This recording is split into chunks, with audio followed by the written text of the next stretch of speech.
right, welcome to UORadio TalkShow number 29. This is March 12th, 2006. I'm your host, Spider Bite. We got quite a lot to talk about today. A lot of hot topics going on around Caesarea. So let's go ahead and do an introduction of our guests. We'll go ahead and just go right down the line here. I'm Spider Bite, of course, from Siege Perilous Shard. Viceroy, go ahead and say hello. Tell us where you're from. Howdy, everybody. I'm Viceroy, the station owner here at UORadio, and I am from the Chesapeake Shard. It's great having you all here with us, and back to you, Spider. And we also have Alex Dragon Death with us here. Go ahead and introduce yourself, Alex, and where you're from. I'm Alex Dragon Death, and I'm play on the Great Lakes Shard. Excellent. I know we're going to have a few stragglers coming in later. In the meantime, let's go ahead and start right away with our first topic, which has been a hot topic for a very long time, but it's just only recently heated up substantially, not just on the forums, but in the game and elsewhere. That's scripting. Scripting is just out of the woodwork, just off the wall right now. For example, and what really caught my attention is, why is it such a hot topic right now? Is it that more scripters are being caught?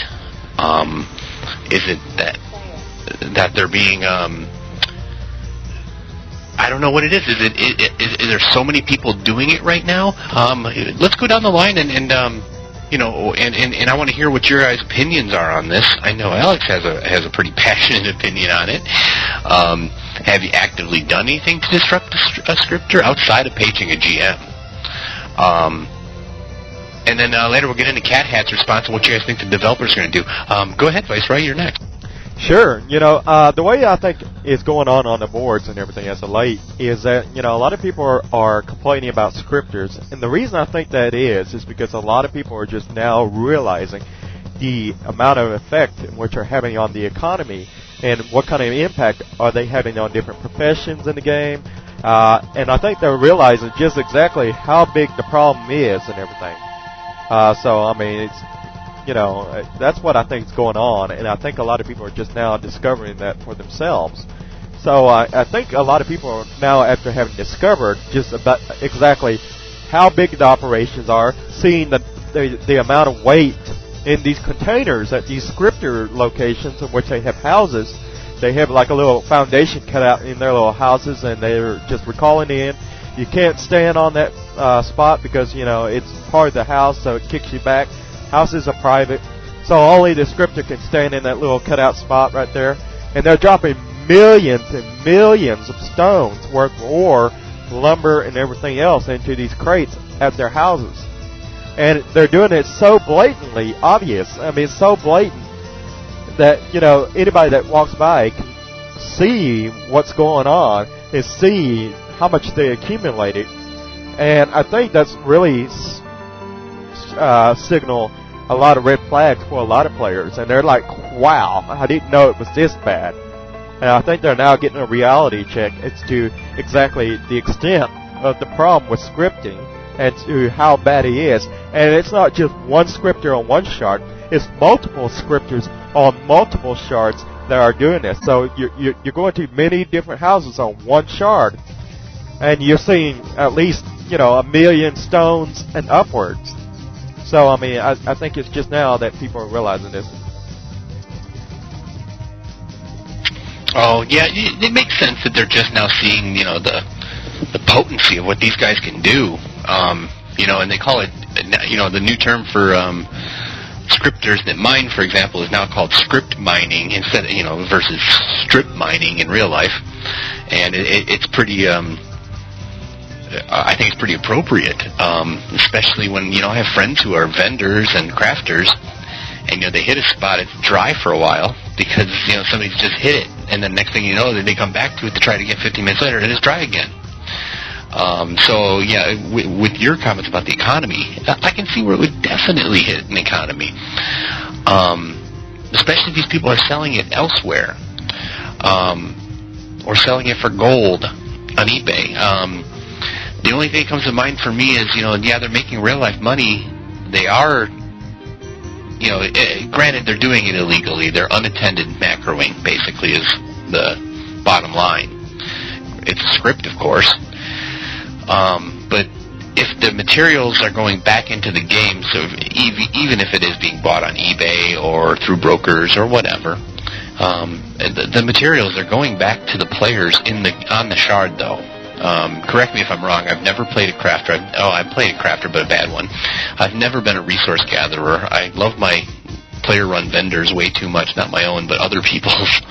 My two best friends in the game are merchants, as a matter of fact, not cross-shard merchants, but vendors on the shard.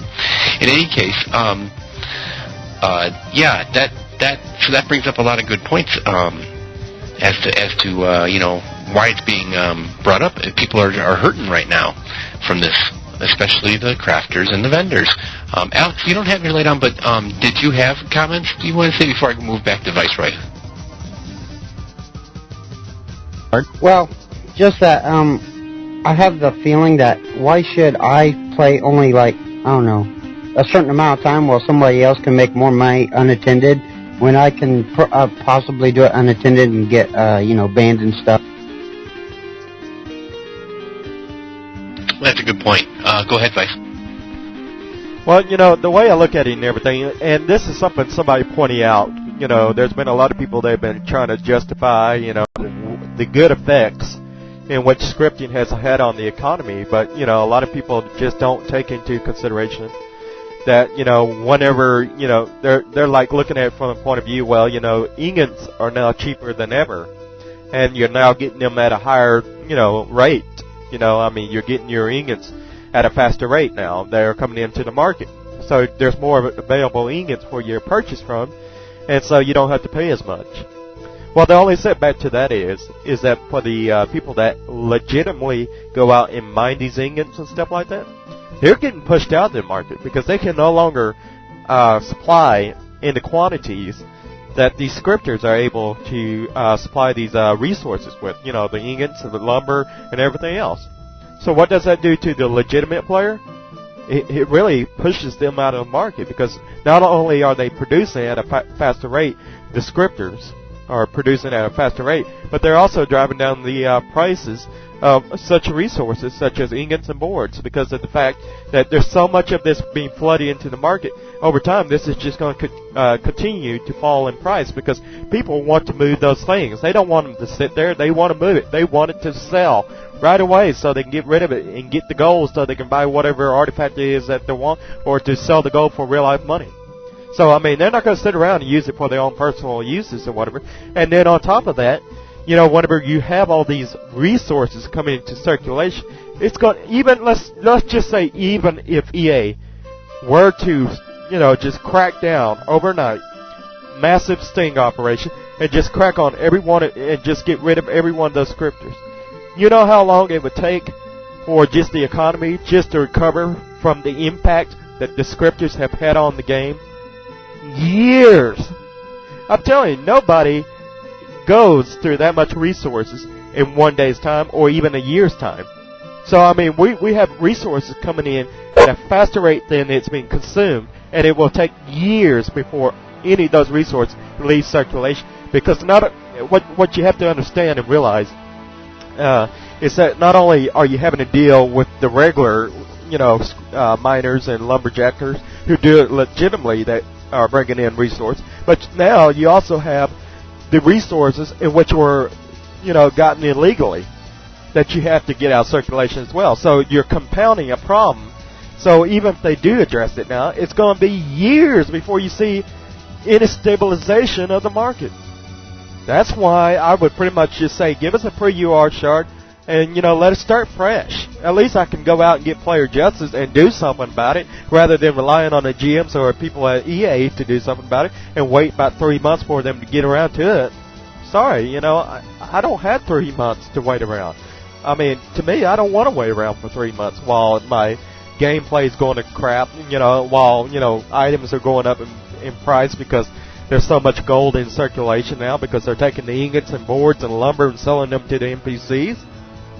No, I shouldn't have to wait that long, and I think it's just one of those things that really need to be addressed. ASAP, you know? And I just don't see that right now. Yeah, I agree. You bring up a very good point that I hadn't thought about. These people that have, scripted all these resources, and the people that bought them, whether it was through broker, through EA, through however, are sitting on resources that they'll never, ever go through in a sitting.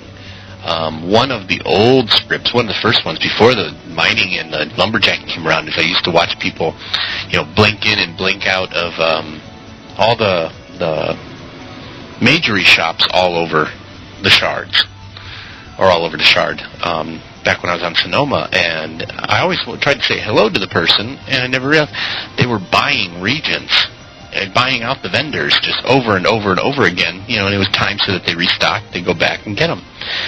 Well, I sat there and bought 10K of each region from a broker, and I thought to myself, man, it's going to be a very, very long time before I go through all these. And now you bring that up, you're right.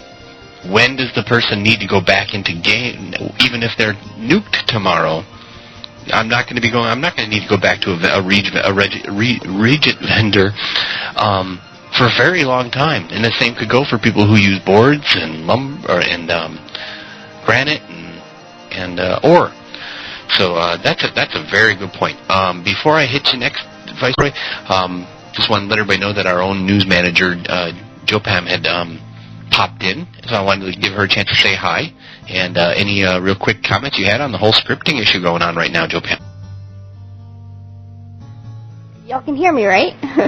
Absolutely. Basically, I don't have any comments about the scripting whole thing. I'm just going to say hi, I'm here. I'm hiding. I'm glad you could join us. Go ahead, Viceroy. Well, in addition to all this, not only do we have these resources that will take years to get rid of, we also have the problem that we have with LRC, because LRC, as you very well know, at this point in time, has no cap on it. So you can, in essence, use 100% LRC suit. And what does LRC suit do so bad to the economy? It does not help remove gold from the economy, because when you plug up the LRC or you plug up the reagent, a gold sink, by allowing players to go around with 100% LRC suits, they have no need to go out and purchase reagents or anything like that to use for majory and other spells like necromancy and stuff like that. And I think the same thing goes for chivalry. I'm not quite exactly sure because I don't have a paladin or a necromancer or anything like that. But I can tell you, not only do we have the problems of the scripters, we also had the problems in the decisions EA has made for the game.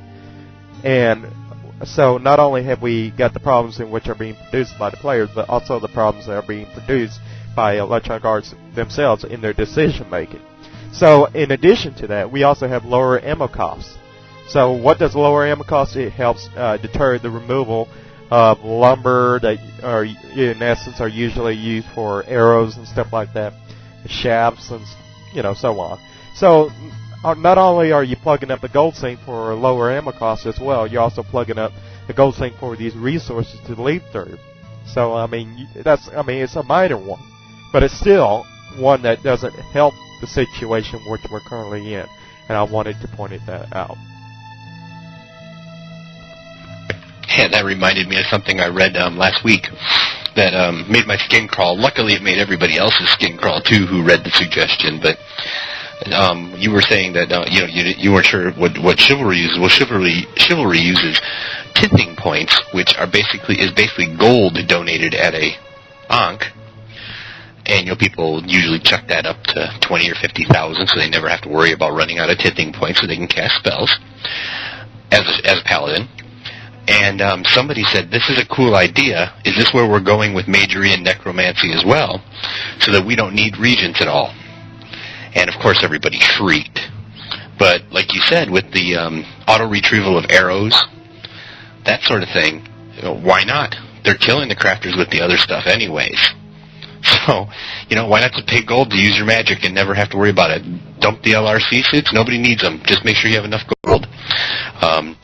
Anybody have any thoughts on that? Because, that with the Paladins having it, they haven't moved on anything like that, and nobody's probably even considered it over at EA. But somebody just bringing up that idea scared the hell out of me. What do you guys think? Go ahead, Vice. Well, I actually had a question for you. Whenever you had the chivalry and the tithing points and everything, when you have a 100% LRC, does it still use up your tithing points, or does it not use any tithing points?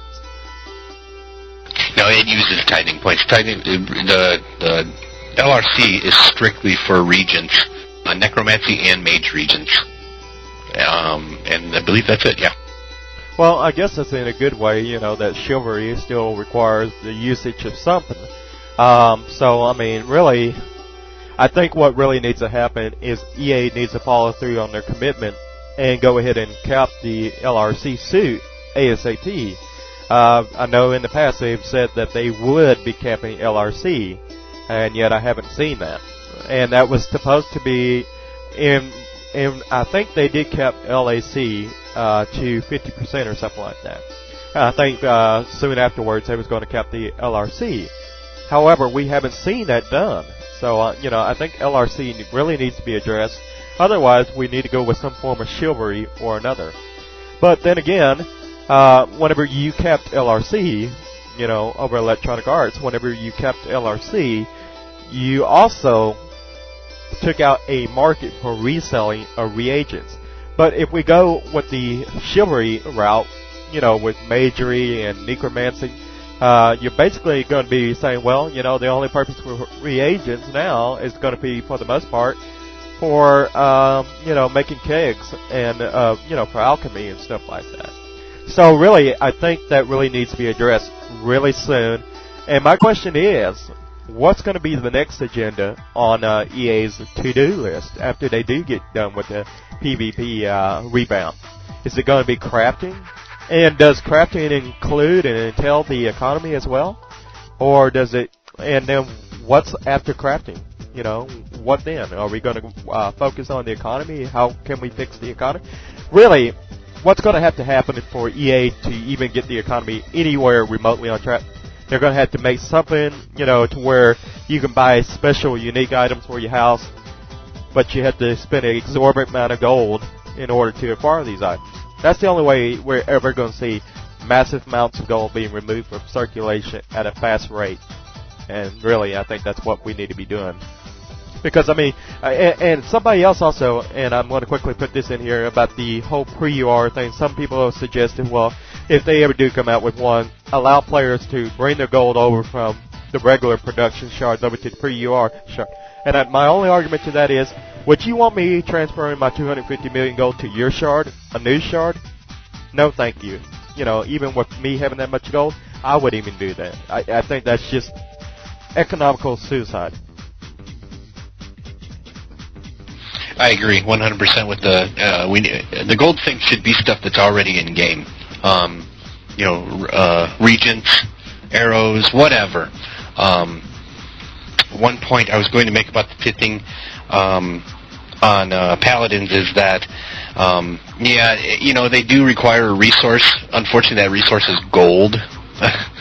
That gold's just way too easy to come by these days. Like you said, you can even go out and somebody can go blow $10 on gold and be set on tithing for a year.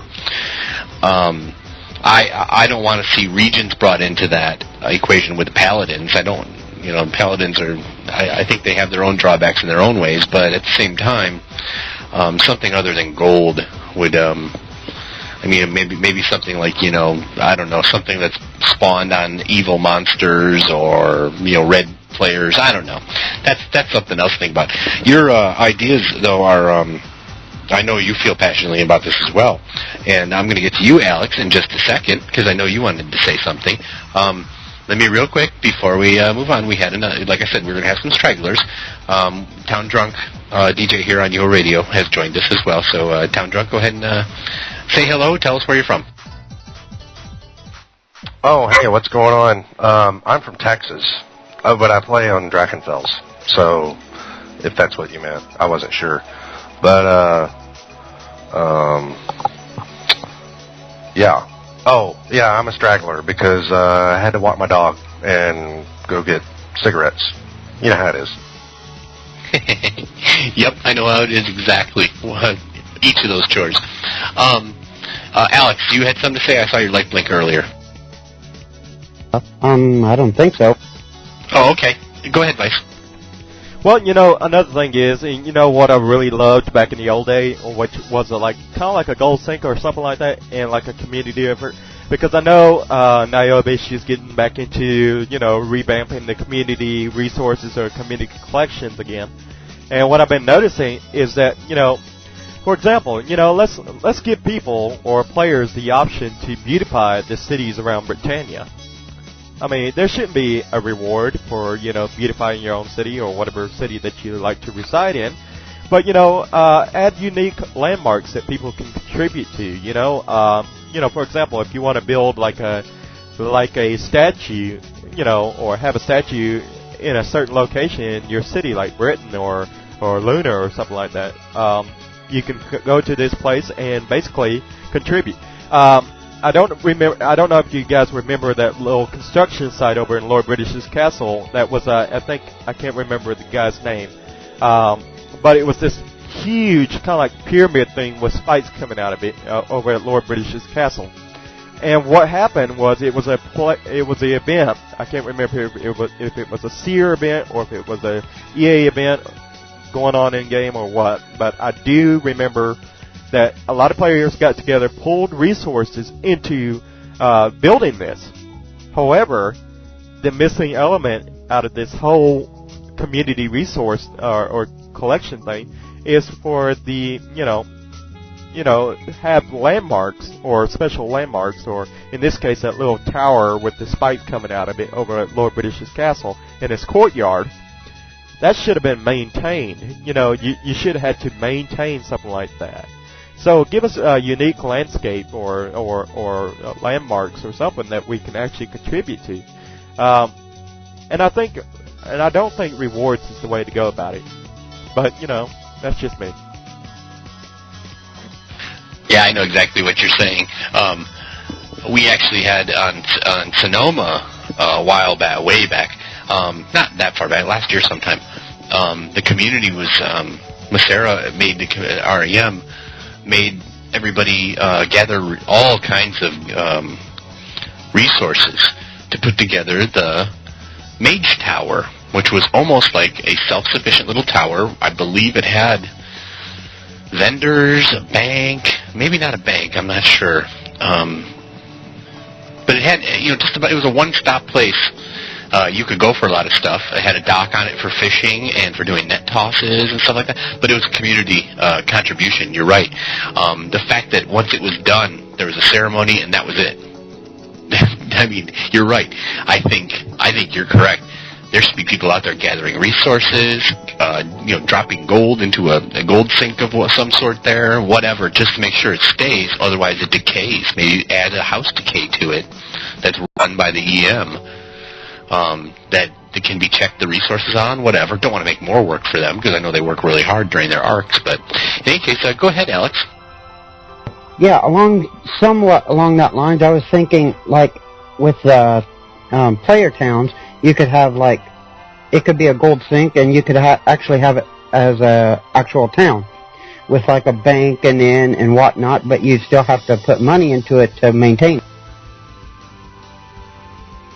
it. But you could only have, like, let's say, 5 towns per shard. That's good, and we've brought that up in previous talk shows about showing some love for the player-run towns. That would definitely be a huge gold sink and a reason for resourcing. When we bring all this up about gathering resources and supporting these sort of things, the first thing comes to mind, that's our original topic. What's to say people aren't going to go out and start script farming these resources in order to keep their towns established, or worse, or their buildings or community buildings, or worse, make them more powerful than the other ones, or their opposing guilds' towns, or something like that. We got into the whole scenario about in our RP show a few weeks ago. on how a town should be established if EA gave a town the ability to put certain things in, like NPCs and that sort of thing. But in any case, I didn't see who came first. Was it Vice or TD? I believe it was Town Drunk. I could be wrong, though. Correct me if I'm wrong, Town Drunk.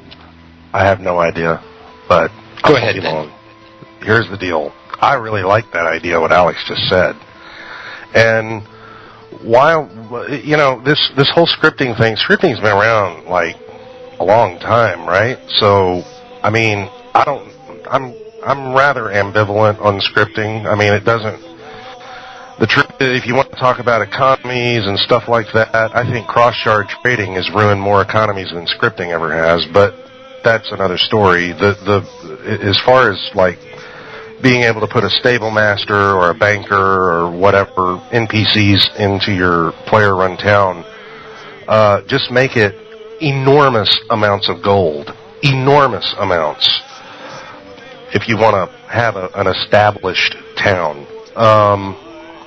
Make them pay dearly for it. And make them keep it by paying dearly for it. What is the gold amount for that? I don't know. That's debatable. But make it an enormous amount, not 25K or not even 100K, but in the millions. Make it in the millions. Make it worth it. If they want it, they'll pay for it. Yeah, excellent point. I agree. Yeah, you can't make it too simple. There's like we've talked about many times on this show, there are guilds out there that just have absolutely massive amounts of gold right now, and they can't spend it fast enough. And also just to touch on what you said about the resource or about the scripting being around forever. Yeah, like I said earlier before you came on, I can remember people doing their little hops around the major vendors, major NPCs every single day, all day long, and it was obviously scripts or macros or something. Collecting, buying out the regions, and then selling them, of course. And of course, this was before there was any cross-sharding, so there was no way the brokers could sell it, and well before UO got real popular on eBay. In any case, the idea of making it very expensive for the player-run towns, I agree. Yeah, there's just too much stuff. It's only $50K to start a guild, and guilds drop and fall every day. I even think that sort of thing should be upped. But in any case, go ahead, Viceroy. When we talk about player-run towns, which we did talk about, I think it was either last week or the week before, whenever we get to talking about player-run towns, I cannot tell you how excited I get whenever we just mention it. And the reason for that is because I look at games like Shadowbane and everything, where you pretty much invest it into player-run towns.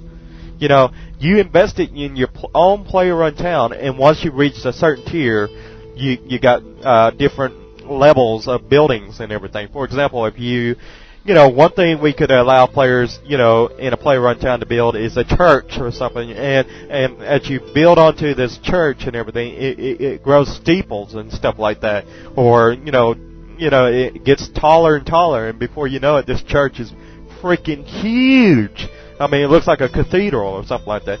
That's the kind of system we need to have in Ultima Online whenever it comes to houses and stuff like that. And, well, if you want to own this big house, you got to pay more taxes because you got more floor space and you get more storage.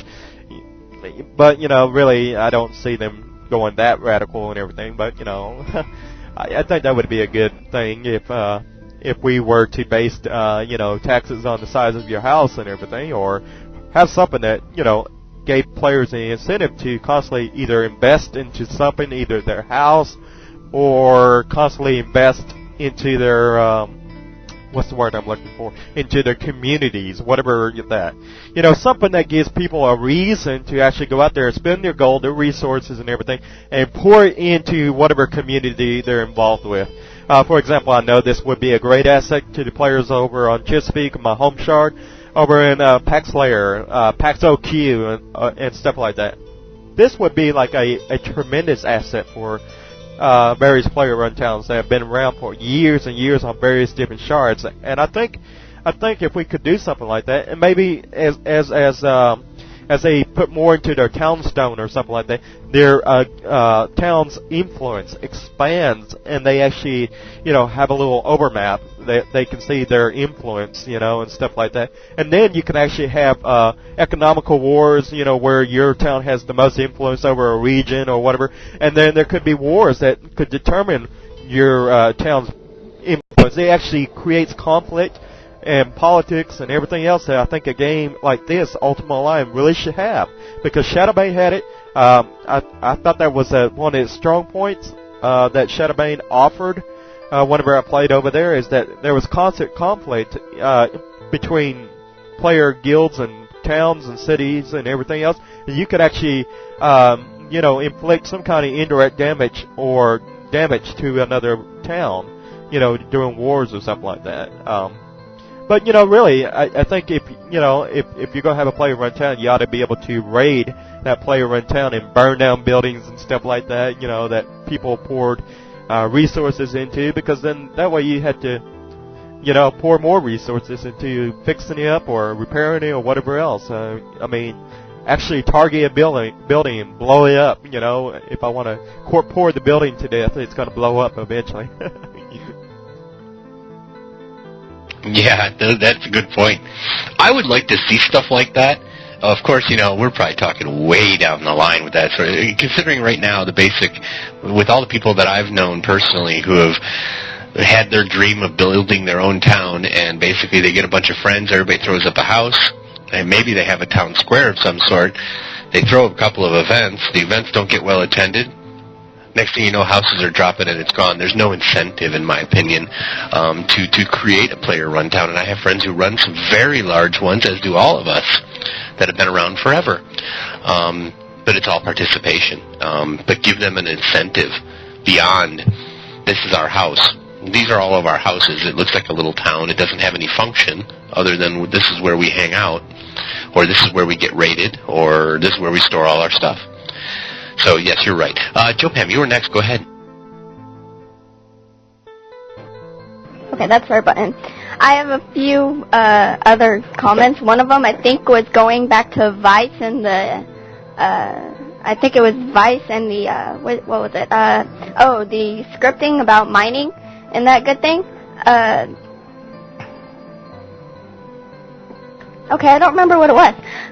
Oh, I know what it was. About the, I think you were playing back when, before, I think it was the split of UOR, when you could hold down, put a nickel in one of your keyboards and sit there and watch it.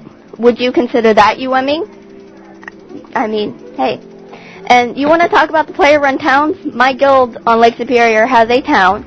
It's only 5 to 6 houses, and we have events going on there that are well attended, so don't say that you can't create a town that doesn't get many events.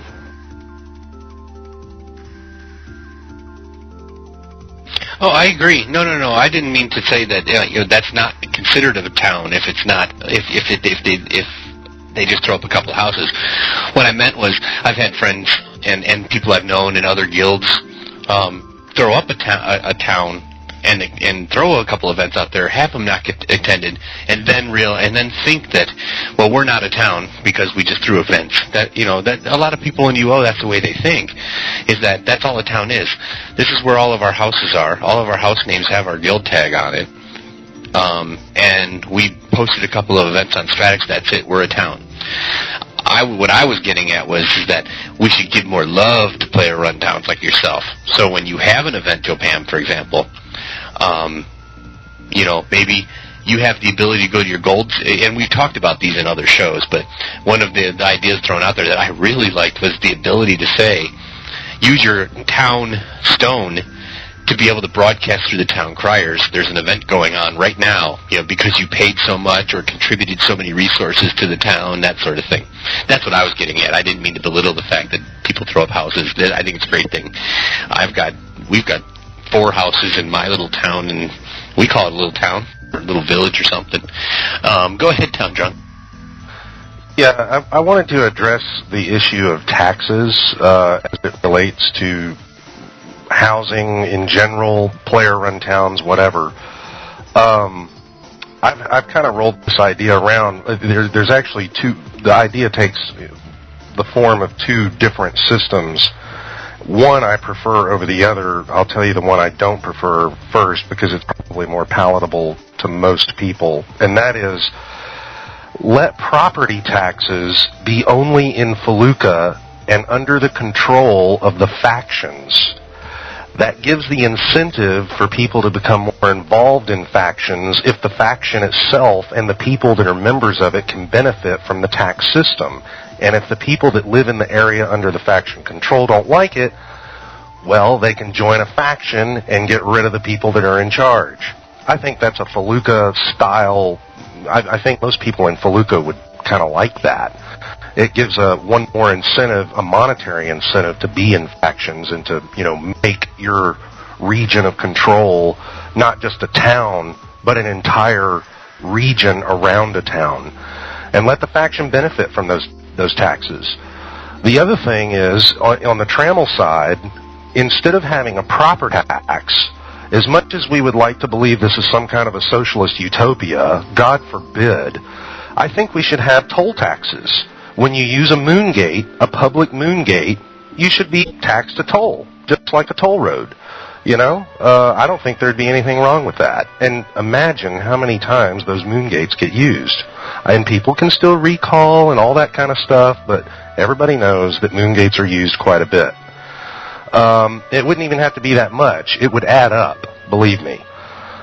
But the real thing that I would like to see is, in terms of taxes, is really based on Feluca, and it would be nice if faction control could actually affect taxes in Trammel, which might give an incentive to trammies defecting over to the Feluca side to change their tax rates, if you get my drift.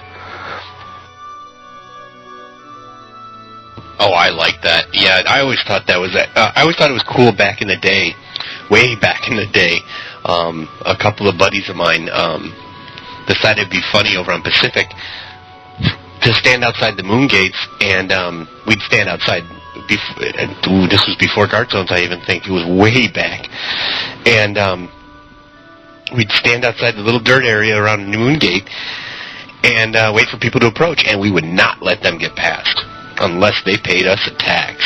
I mean, there were a few that ran all the way back to Britain to get into West Brit Bank to collect taxes for us, to pay us so they could use the moon gate. An automated system, I like that. It's a gold sink. I'd like to see more RP in it, though. Maybe an ability for faction people to collect the tax when people go through them. I don't know. You know what? There are so many options out there right now, and in my opinion, unfortunately, a lot of it is the stuff we talk about, which I consider great ideas, and you consider great ideas, and everybody considers great ideas here on the show. At least we know EA is listening to this show. That's what I like.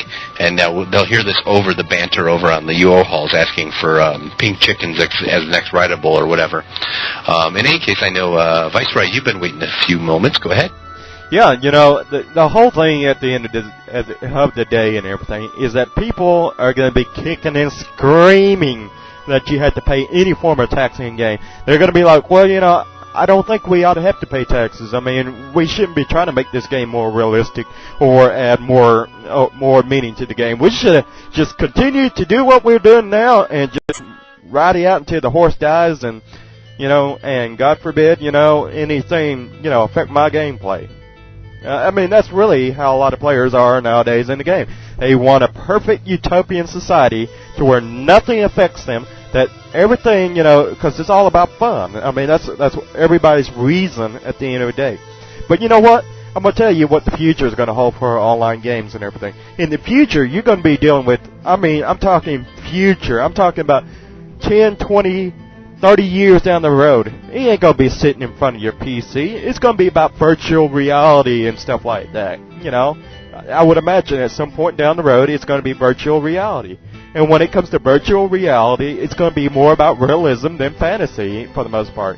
And everything that's in this fantasy world is going to have realistic attributes to it. And I think that's what the game's really missing. A lot of fundamental, realistic attributes that it needs. I mean, you cannot have chaos. I mean, you cannot have chaos without order. You cannot have order without chaos. And the way it is right now, for the most part, I see a game that does not have a balance between the two. Where's the balance? I think this game really needs a perfect balance between, what's good for the game and what necessarily isn't convenient for the players. I mean, it shouldn't be always about convenience. I mean, a lot of people are going to kick and scream because they have to pay a toll tax. People are going to kick and scream that they, have to subject themselves to a tax system which they don't approve of. They just simply live in Feluca because that's the only place they can get a house real dirt cheap. So, I mean, what do you say to the people who don't want to switch over to a tax system? We've gone 8 years without a tax system, and now we have people that are kicking and screaming because they don't want to conform to changes. So what do you tell those folks? Do you tell them to go shove it, or what? Well, that's a good point. You and Town Drunk brought up the word utopia, and I had heard that term altogether. Not the way you guys used it, because it describes it perfectly. People want the way the game is these days, especially Trammell side. People, and even for that matter on Feluca, with insurance being there, people want utopia. They want to run out, fight on Feluca, or farm monsters on Trammell, and at the end of the day, they know they're going to go home with all their stuff and maybe a few bucks missing out of their bank box, but they brought in a couple million in the meantime. No loss, no gain. They consider that a good time. It's like a hard day's work to them. To me, I like my days mixed up, and to be honest, this utopia that you're talking about is what Trammell meant to me, and the reason that I went over to Siege Perilous, to be honest, because for me, I need to shake things up. I need something different. I want to be able to walk out my door, and for example, if we instituted a tax system, we even have a guild had a guild on Siege that role-played tax collectors for Lord British.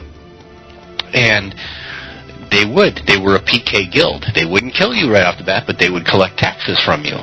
And I could be walking out the door one day just to head off to the bank, and wham, I get hit up by a tax collector. I either paid or I died and lost what was on me. In any case, the utopia thing really hits hard. It hits home with me because I don't want that. I don't want to play The Sims. They may as well just create The Sims, the UO expansion, as I used to call it over on the boards, because that's basically what it's coming to. It's like now you just log in, hit autoplay, and let your game play by itself. You walk away, go get yourself coffee or a beer or something. Go ahead, Topam. For the taxes, I wouldn't want to see them implanted. I play both facets, Feluca and Trammell.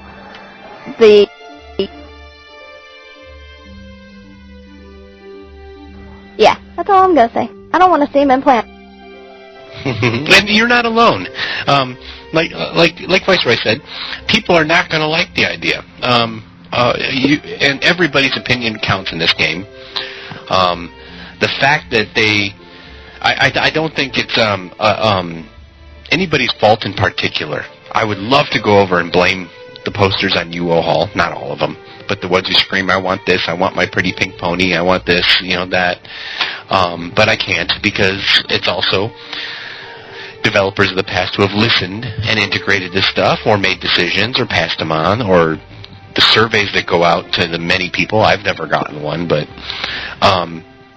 there's nobody to blame. It's just the game has gone off in so many directions based on what players want, and some of these players come in and scream for this or that or this or that, and whatever. That's a whole other tangent altogether. But Town Drunk, go ahead. Yeah, I was just going to say, look, I've seen posts in UO Hall about having a gold sink forever. I mean, ever since the first time somebody figured out how to do gold, I've seen posts about having gold sinks. Well, I want to know where all these people are. I mean, do they want the gold sink but they don't want to pay for it, or what? Look, a tax system of some kind, tolls, tariffs, call them whatever you want. It's a gold sink, period.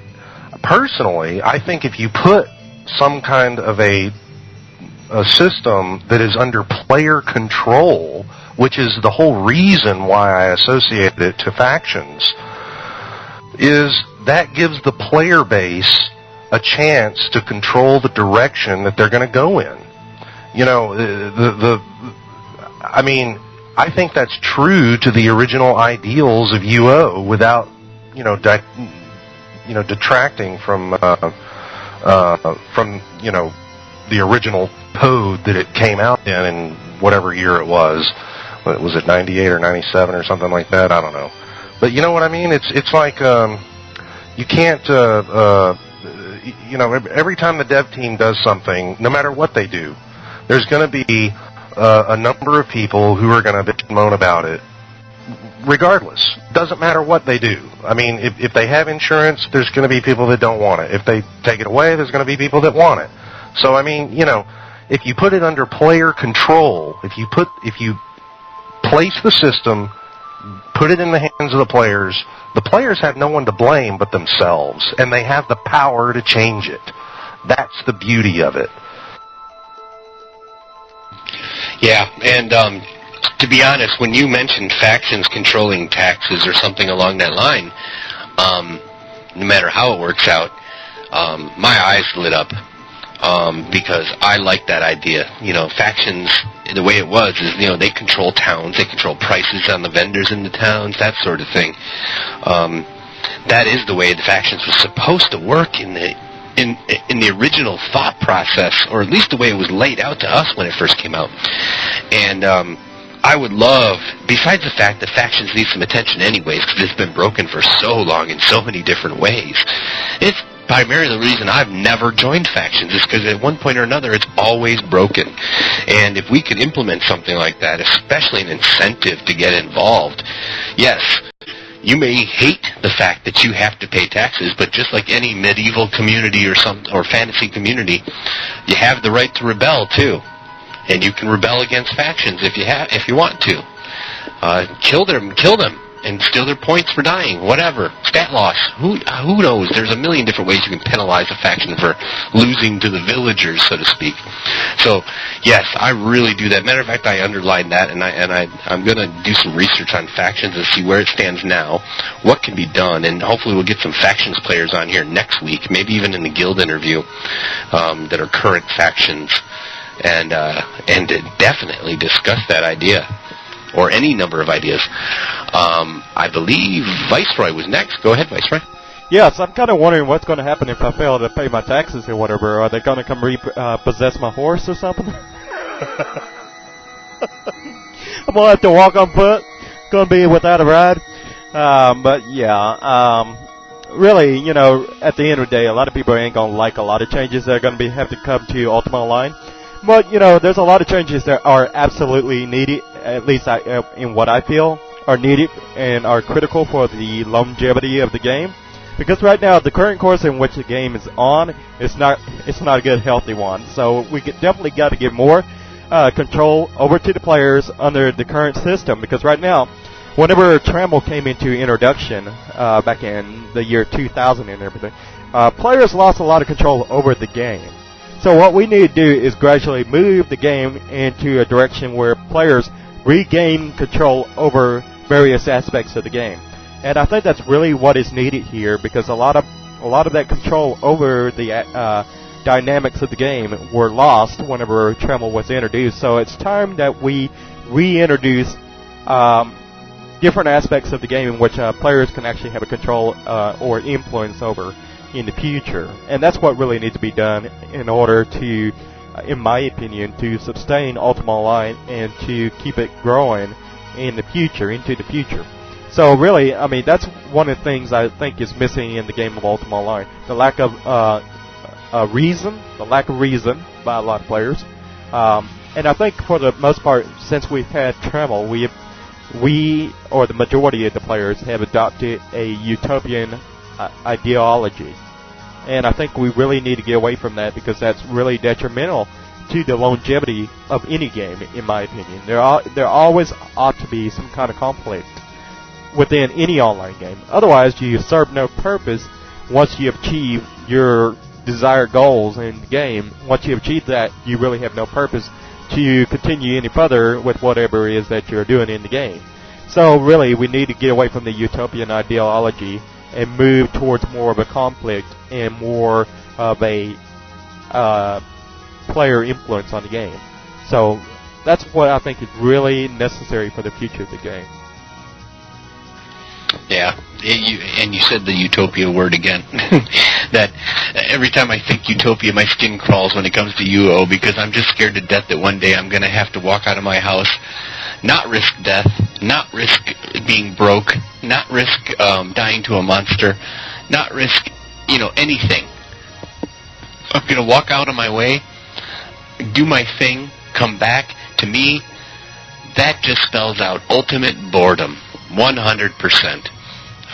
So yes, if Ultima Online turns into a utopia, that would be the day that I would finally give up on it. In any case, go ahead, Joe Pam. Just before y'all get me confused, I play many shards and I have many tamers. So going back to that little tax thing, and it came back to me.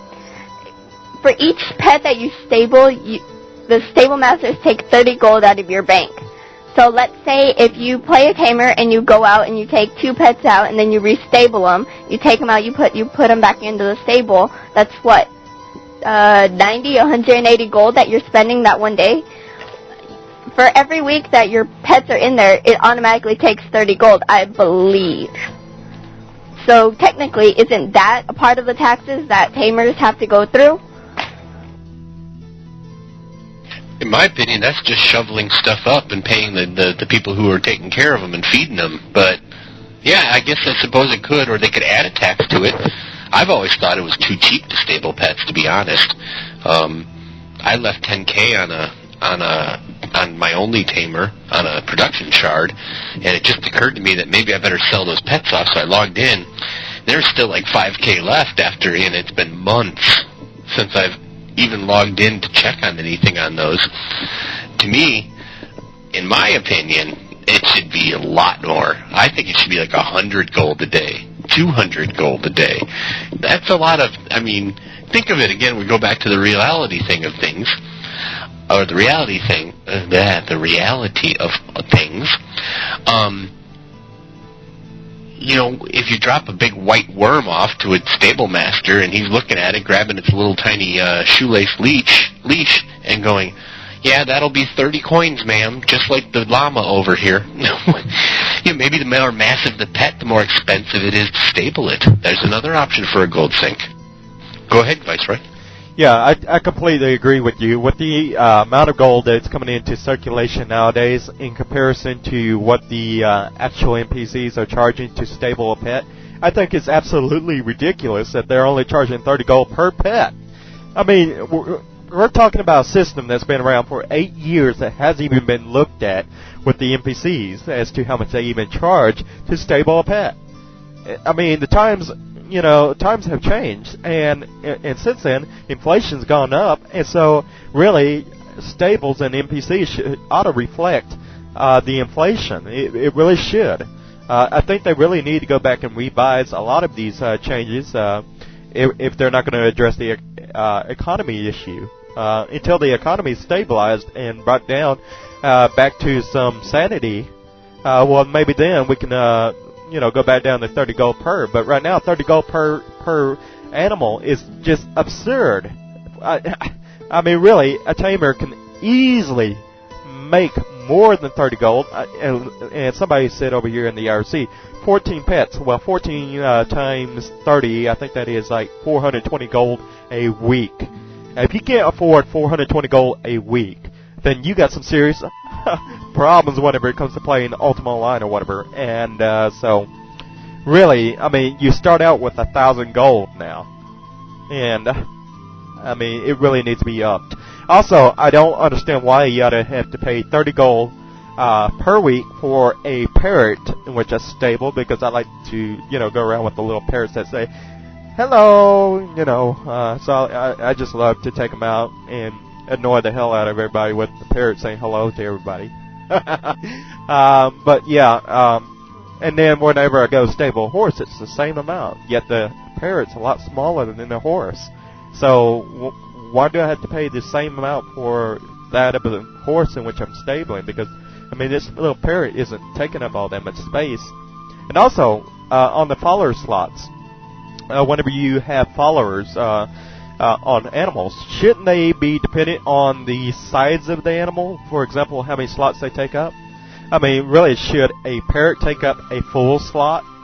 I mean, really, should, I just don't think you ought to. So, I mean, they ought to vary depending on what kind of animal you have. But that's just me. No, you're right, and I've always thought that way. Matter of fact, a long time ago, I did when I was a reporter for Stratix, I did a article about me arguing with the stable master about the cost to stable I had a pet. Everybody knew me as a reporter, knew that I had my character had a crow that would do her pigeons, as I called them, which is like ICQ basically in her stories. And this crow would cost me 30 gold to stable each week, and I argued with the stable master in this article about it. Because there was a guy stabling a white worm next to me, and I went, wait a minute, my crow's getting stuck in a cage. This guy's eating, roast beef every day, or raw beef. My crow's eating corn. Why do I have to pay 30 gold, and he only has to pay 30 gold? So that goes back a long ways. Everybody's always wondered that, but it should be gauged on the size of the pets. Town Drunk, you were next. Go ahead.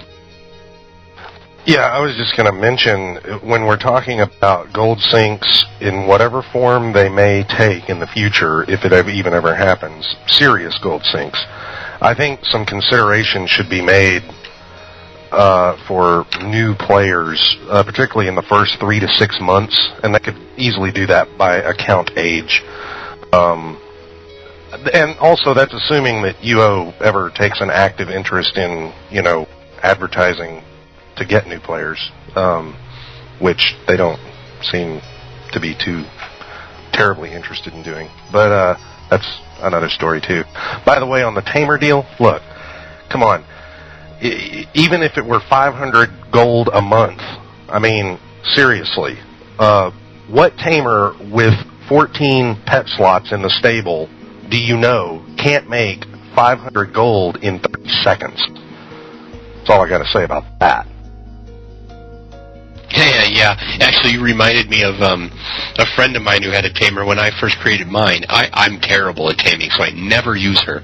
For me, I tamed her up to legendary just so she could ride unicorns and mares, or unicorns and whatever, for the fun of it. I never took her out farming. As a matter of fact, we started a little weekly thing where we'd go out and escort new tamers down into the dungeons.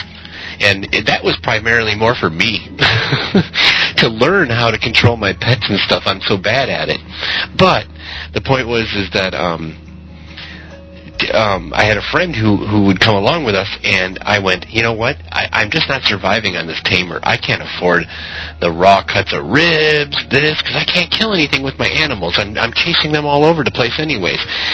And he went, as soon as you learn to play a tamer the right way, all you got to do is say claim pet, and within 30 seconds he's set for 6 months in the stable. Don't worry about making that 30 gold. You'll learn eventually. And he's right, because he goes out and he makes millions a week with his pets. I'm not saying nerf the tamer class, so before anybody gets in an uprising or anything like that. But yes, in addressing the 30 gold per week thing, absolutely, the tamers are the most lucrative of all the professions, in my opinion. Joe Pam, go ahead. I'm sorry you had to wait so long.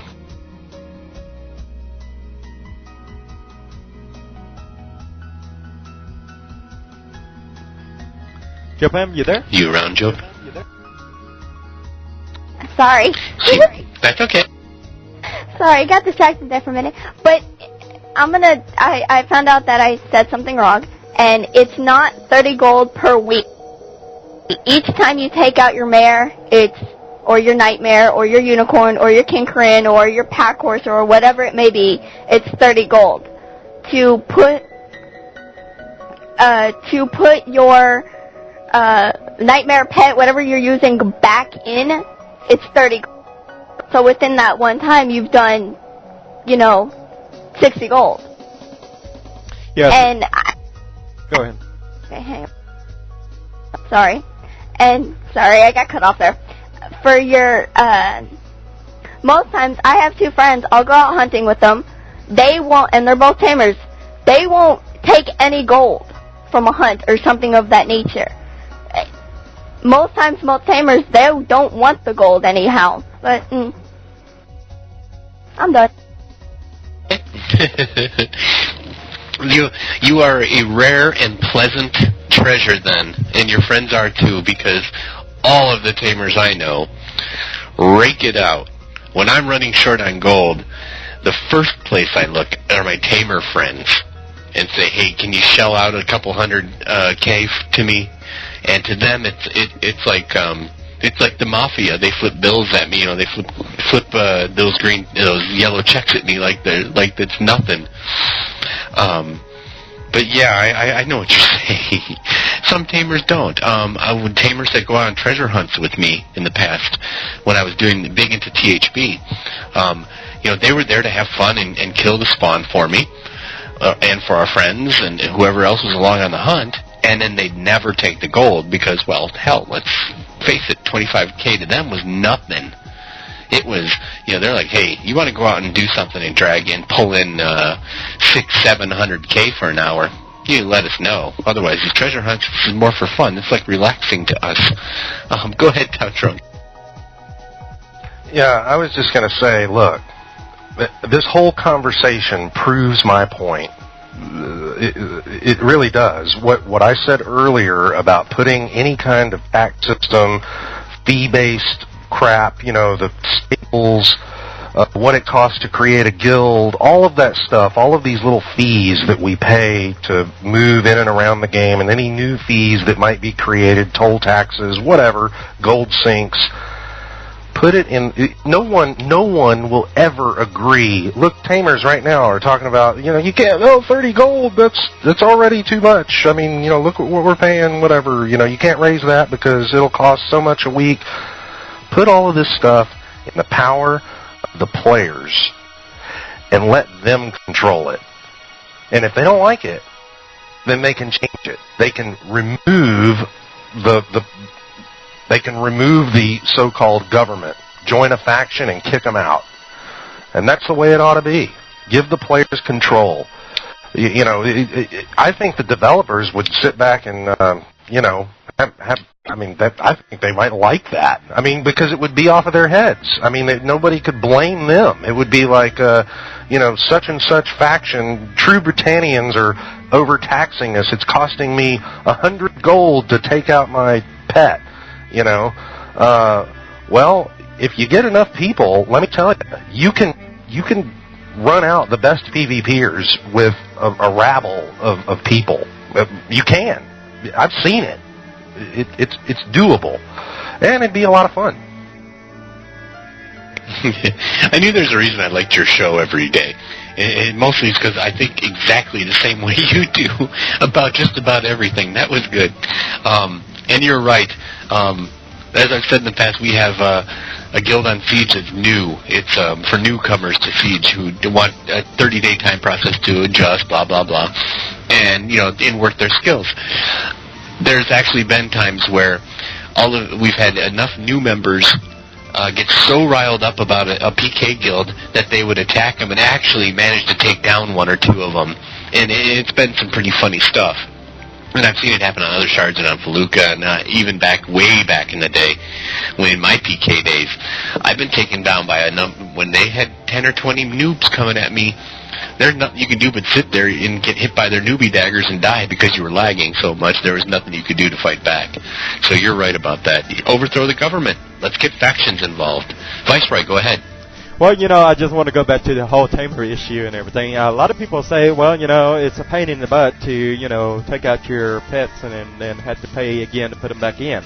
Well, I think what the tamers should be asking from the developers is not to have all their pets come out all at once, so that way they had to restable all 14 pets whenever they take a pet out.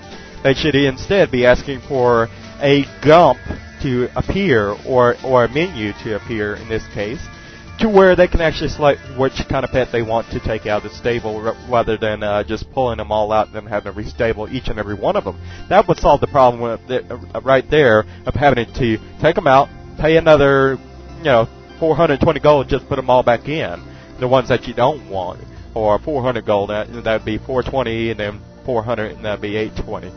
So, I mean, I guess I can understand but you guys who are tamers and everything shouldn't be saying, well, I don't want to have to pay the 820 gold or whatever. Well, if that's the case, you should be saying, well, it would help if you developers created this to make my life a little bit more easier. That's what we need as players, need to be telling the developers. How can they make our lives easier in the game of Ultima Online? That's what they need to be hearing from us. They don't need to be hearing, oh, well, I don't want to pay 820 gold. That doesn't help them one bit. And as far as people, coming in here saying, well, I don't like the idea that I had to, pay 30 gold per pet or whatever for, a week or whatever, and, I choose not to go out and pay, loot the gold off the monsters. Well, that's BS, because, you have the choice of looting the gold from a monster or not. It's entirely your choice. If you don't choose to loot the gold, then don't come back complaining that you don't have enough gold or whatever, or that 820 gold or 840 gold is just too much. Because realistically speaking, you had an option to collect the 840 gold to pay that, fee with. So, if it's taken away from you because you don't want to pick up the gold and take it with you, that's your choice. I can't make you go out there and pick up the gold for things that you need in Ultima Online to function or whatever it is that you're doing in Ultima. I can't make you go pick it up. You have to do that yourself. And now somebody else is saying, well, take away from the people I'm hunting with or going on a little trip with. Well, maybe they'll take away one monster. If you're fighting high-end monsters or something like that, it might take away one high-end monster. But usually when you go out on a trip or something, you're usually going out for a extended period of time for at least an hour or two, when you're going to go hunting. And you usually come back with more than 820 gold. So, I mean, I just don't buy into that argument. I think it's not a very valid argument. I don't think it's an argument that gives enough reason or points to it as to why we shouldn't change it. And so I just don't subscribe to that, Sorry. No, and I'm on board with you on that one as well.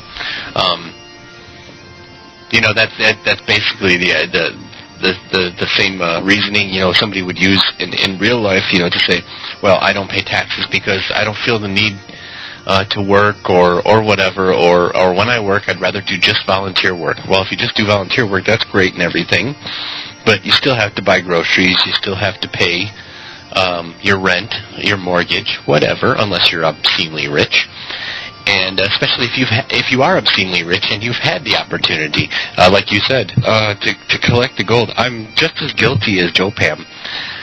Whenever I go out hunting and farming, I'm usually farming for something specifically, and I'm bad at it in the first place, so I feel guilty at the end as it is, and I never do take anything, except for what I was coming for, whether it was like some leather to make some more armor.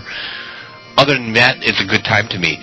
So I am guilty of it. But if there were a property tax on my house, whatever the reason is, factions was taxing me for being in a region of theirs, whatever we discussed today, you better believe I'm going to want my quick cut of my fifth or my fourth, depending on how many people I'm going out with at that evening. I'm going to be scraping up every gold coin I can get, and I'm going to be getting it into the bank so I can pay my taxes so I don't lose my house or my boat or whatever else it is. Go ahead. Joe Pam, I know you wanted to say something. Go ahead.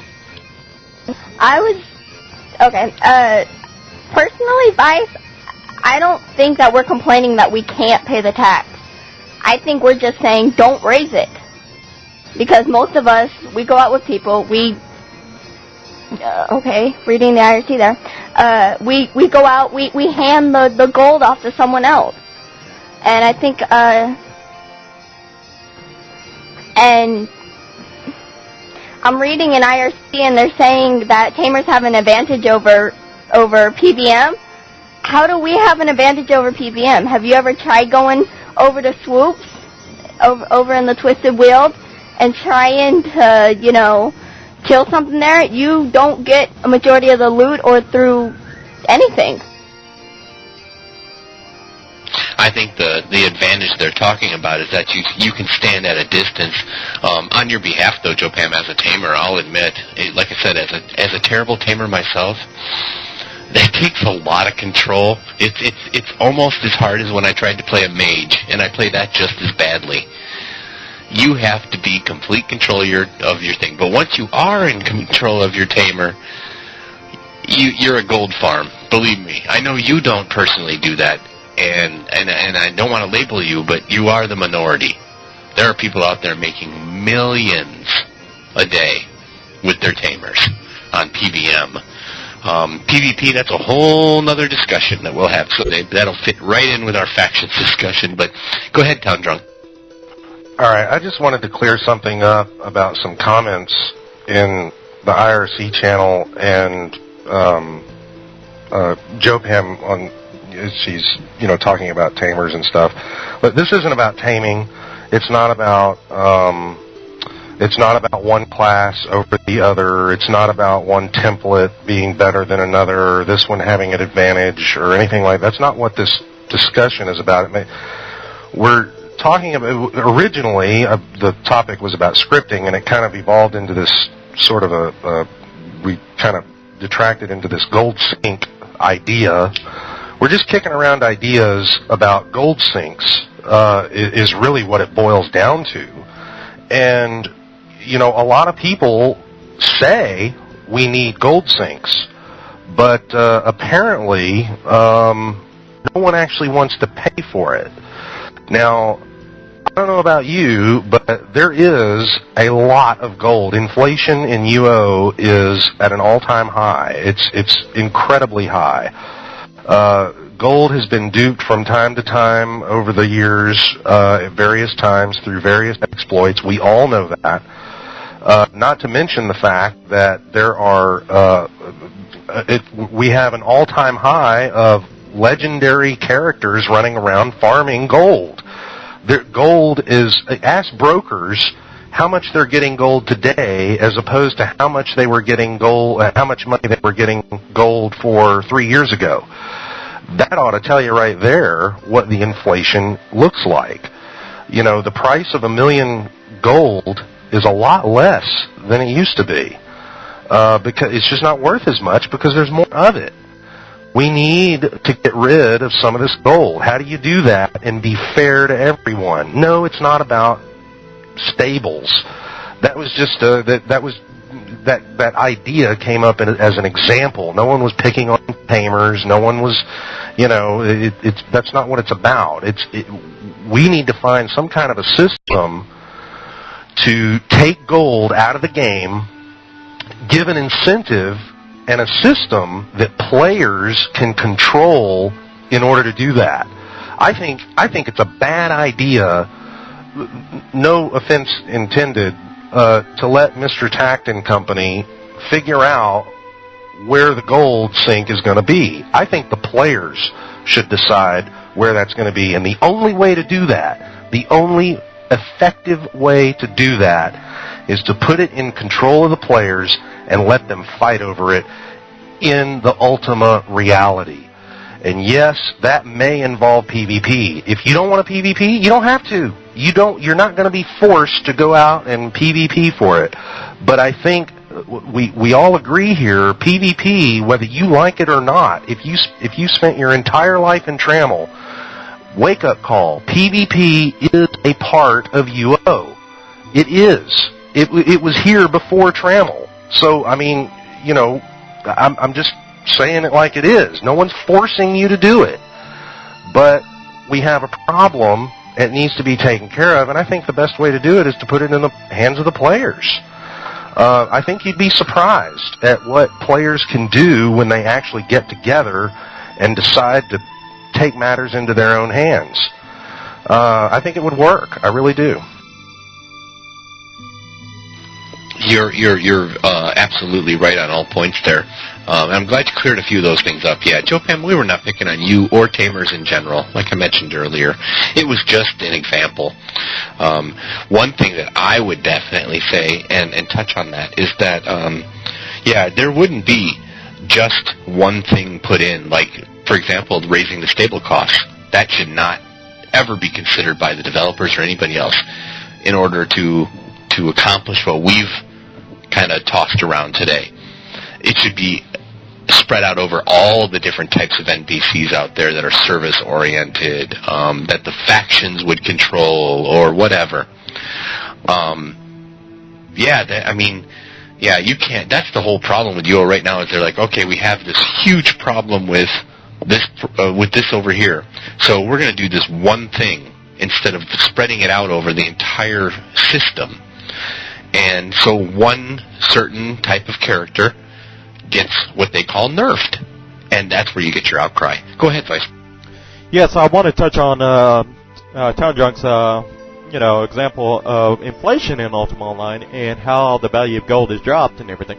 I can tell you personally, as a broker, who I see this, and I see this every day in Ultima Online, and I can tell you how many different ways it can affect the players of Ultima Online in just general.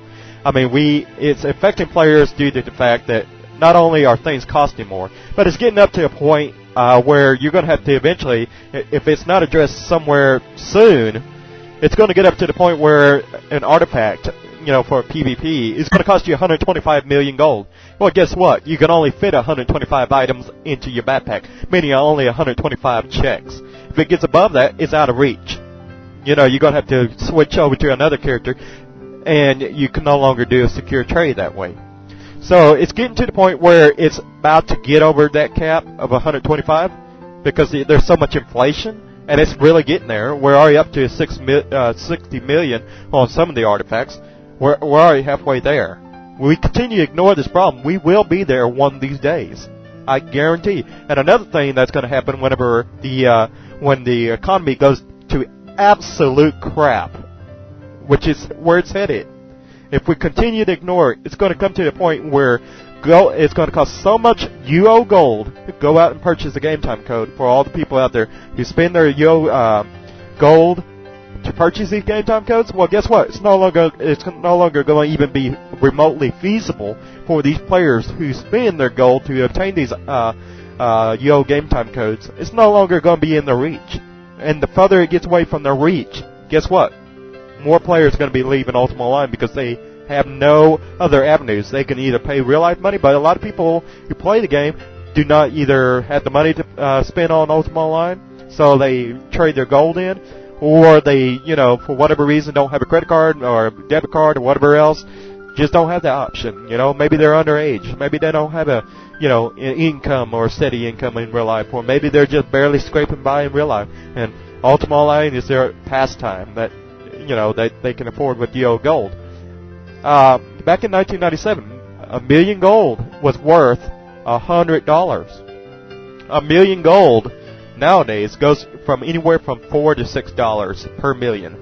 That's what an average $1 million gold nowadays is worth. That's how much inflation has occurred over the last 8 years.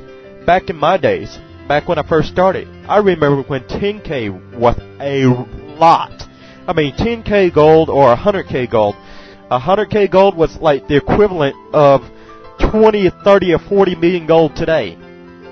I mean, you could get by and get a lot more with 100K gold back in 1997 than you can now. Now you got to have like 60 million gold, just to be able to get an item now. When back in my day, you probably needed about 10K, 50K, or 100K just to get a house. And now you're up in the millions now?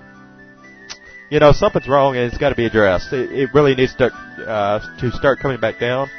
And I think the only way they're ever going to address that is to put in some gold sinks in which the players have a control over as to whether or not they want to put gold into that gold sink. That's going to be the only feasible compromise or in between, or the medium between the two, between taxes and everything else. As far as electing people or changing a form of government, player-run government or something, I think people ought to be able to elect mayors or something of each player-run town, or elect mayors of NPC towns like Britain and stuff like that. You know, I mean, I think those would be the kind of neat little attributes that the game would have, where players could have more of a control over their environment and stuff like that. Right.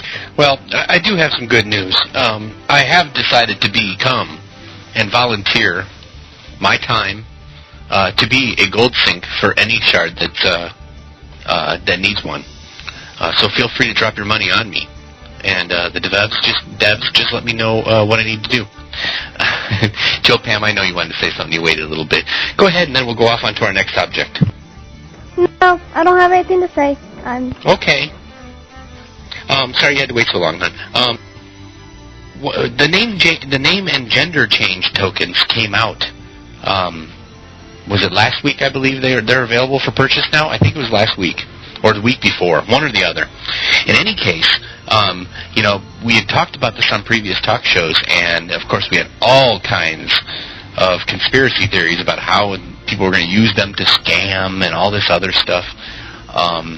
So what I was curious about, has anybody here experienced anything or witnessed anything that's happened, you know, that as a result, has anybody taken advantage of this scam? I see them being sold, and I know there's also an issue with the price on them. The only thing that I've ever seen come out of it so far, I'm not saying it hasn't gone, that bad stuff hasn't gone on, but so far, I saw some really good stuff go on. There are a few guilds out there. If anybody remembers my guild interview from last week, or the week before I think it was, with the Wakayama clan over on Siege, every single member of the Wakas have Wakayama as their last name.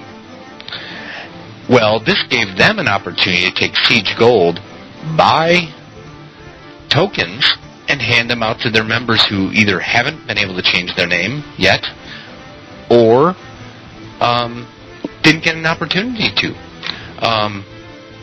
or were brand new to the guild. So they can actually take UO Gold and go buy them, you know, through brokers and such, like we sell them here on UORadio, for example, and other brokers sell them. So I'm just curious, anybody else had an issue with the name change tokens at all, or the gender change tokens? Has anybody's guild been ripped off like everybody thought was going to happen? I predicted it's going to be no different than the call-in service, to be honest. Like we've said, and I think Viceroy shared the same opinion with me.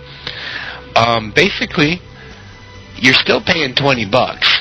If you're paying $20, you better be getting a lot of good stuff and getting the hell off that shard quick if you're going to spend that kind of money to do that.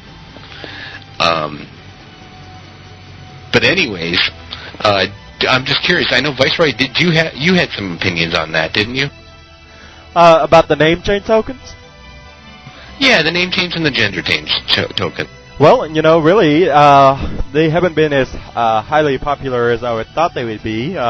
I was thinking those things were going to sell like hotcakes, but apparently I haven't gotten too many hits on those. But I do know on average they're going about, from the brokers at least, they're going for about 6 million.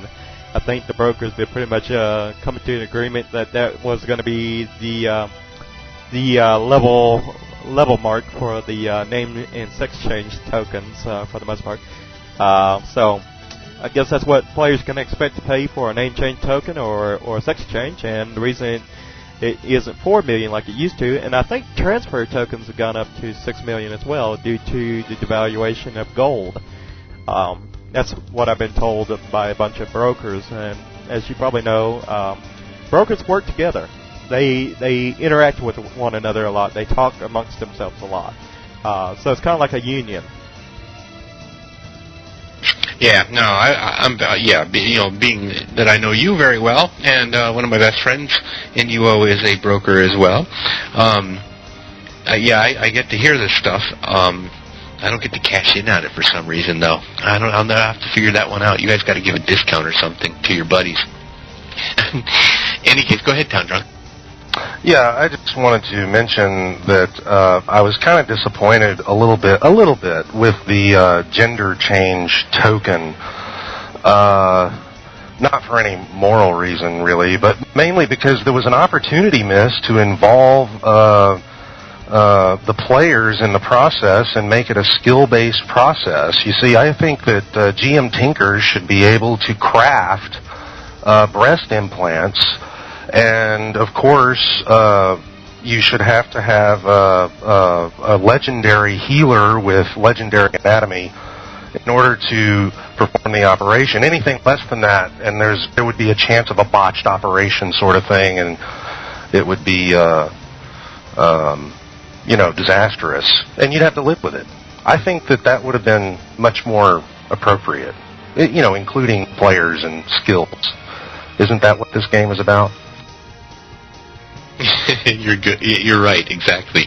I'm expecting by January of next year we'll have liposuction tokens available as well. And if it does get botched, they become an orc.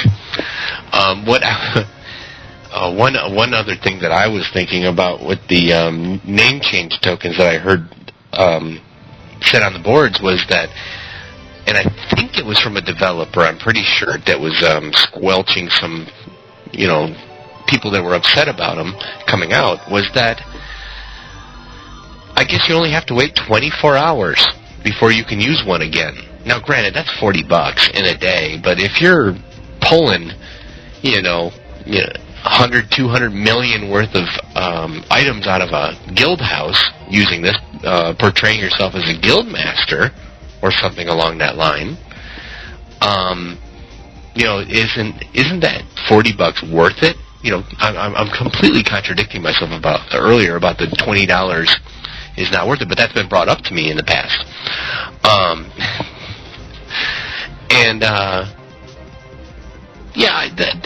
It just makes me wonder, when is somebody going to use this to their advantage? Because the way I looked at the tokens is this takes the EA's support, calling in. It removes, it outsourced it to a token, basically. No longer do you have to sit and wait on hold, talk to somebody, wait for a GM to come in. All of these people they're paying, by the way. It cuts down on call center calls, and it saves $1 for EA, that's for sure. That is absolutely on their end. Hey, kudos. You guys saved a fortune on name changes, because that $20 ain't going very far. Especially if you get somebody who, goofs up when they tell the GM their name, and they have to wait and come back and fix it. And this GM's making so much an hour, waiting on hold, tying up the phone lines. That sort of thing. $20 doesn't go that far when you have to call in and do something. So the name change tokens for EA were a great idea. I can't wait to see, and I'm surprised I haven't seen it since they've been out for a week yet. Maybe somebody hasn't figured out a way to do it, or there hasn't been a guild hit big enough. But I'm still expecting, and I was skeptical when Viceroy brought up the idea that people are going to use these as a scam. I'm waiting for it, to be honest. I'm surprised I haven't seen a little spider bite running around Siege, to be honest, because that's got to be worth $20 to somebody, at least for comic relief. Okay. The other thing I wanted to talk about today was the spawned events and the dungeons. They just did one over in West Britain recently, just before, or I guess it ended the day of the town hall meeting. And it was a gate on top of the guard tower right next to West Britain Bank, in which you went down and you had several teleporters go through. It was a whole new dungeon. It was a temporary dungeon, much to the demise of many people, including myself, because I had a great day the morning that it was there. The morning after, when I went in and played it. But, you have this little mini event, basically. Did any of you actually participate in this? And if not, why? If so, what'd you think about it? Do you like the idea of these things? Do you like the idea of them maybe coming around a little more often? I absolutely have no comment on it. Yeah, I didn't think a lot of people did, and I think that was kind of the reason I wanted to bring it up, was that it was held very late at night. And then the next day, by the afternoon, when people were actually coming home from work on a weekday, it was gone and taken down. And to me, that kind of stunk.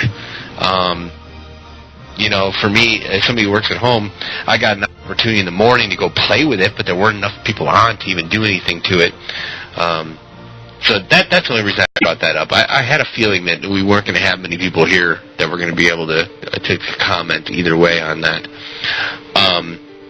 What was the next thing I had was yes. The rabble about the UO Renaissance shards. Oh, I'm sorry. Go ahead, Alex. I was just going to say, I was there for pretty much the end of when they actually killed the dragon on Great Lakes. It was actually kind of funny because they at first started using the pets and it kept healing it. Then they figured out, don't use the pets. Then they figured out use fire weapons on it, and it was actually pretty cool that everybody on the shard actually working together for one. Yeah, I agree. Being on Siege, we were a smaller population, so there were 7 of us that morning working on it once we read about it. And so we weren't doing much to the dragon. I was pretty proud of myself as soon as I saw a sliver of red appear on him when I hit him with my paladin and then died immediately afterwards. I did read about a lot of people that were using the pets in the opposite direction, though, too, where the griefers were coming in with all their pets or summons and sicking them on it, and so that it wouldn't die. Obviously, on Siege, we did not kill it. It just disappeared. So we didn't get any kind of closure on that event, which, to me, kind of stinks. On the other side of the coin, I really... I really don't think it should have been inside of a town anyways, the entrance. It should have been out somewhere harder. It should have been, you need to go into shame or whatever. If we have enough time today, that's another subject. In any case, one of the requests over on our forums, and by the way, if you don't browse our forums, on UORadio.com, you go to our forums, and there is a place where you can suggest topics for the next talk show. By all means, please do so. I'm a lazy man by nature, and I'd prefer not to go out and have to research all this stuff and listen to what people want and are whining and want to hear about. But please do so.